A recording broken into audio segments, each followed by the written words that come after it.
kutibuka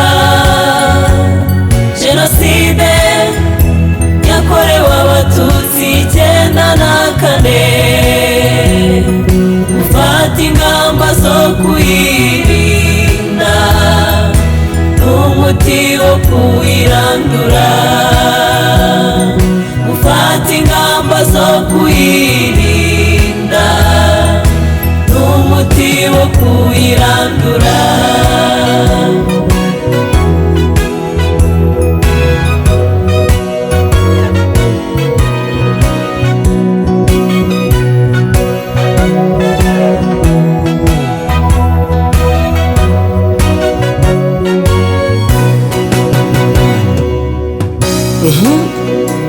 ariko njyewe naragenze ndakanura nditegereza ndabona uzi ko burya ko kakumiro burya ko kagahinda ntikica kagira mubi. ni gute umuntu muzima utekereza yitora agafata umupanga, igisu cyangwa ubuhiri ndetse icyo ari cyo cyose cyica, akica mugenzi waho yakamurengeye? erega impano ya mbere ni ubuzima. umuntu ni iki ku buryo avutse undi ubuzima atari we ubutanga? ntakiruta Imana ati ububwa bw'imbwa. njye mbivuze ntya ni ububwa bw'umuntu, umuntu wica undi, umuntu usenyera undi, umuntu usahura undi agasarura aho atabibye. nyabuneka ubuzima buzire kuzima. abantu bishe abandi babaziza uko bavutse, imfubyi n'abapfakazi barasigara, akaga kagwiriye u Rwanda. Impamvu yo kutibuka jenoside yakorewe abatutsi 94,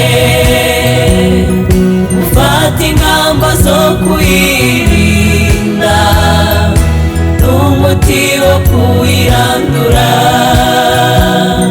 gufata ingamba zo kuyirinda n'umuti wo kuyirandura.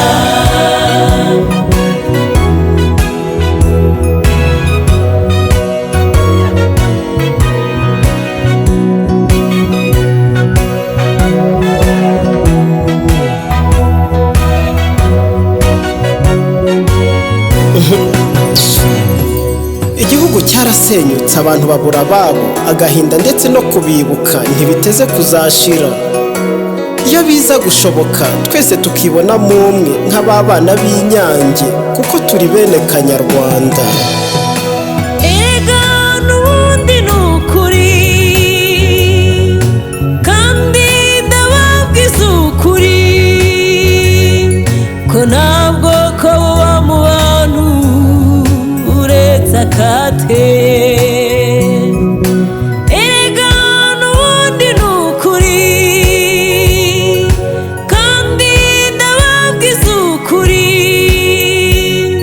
ko ntabwo ko buba mu bantu uretse akate.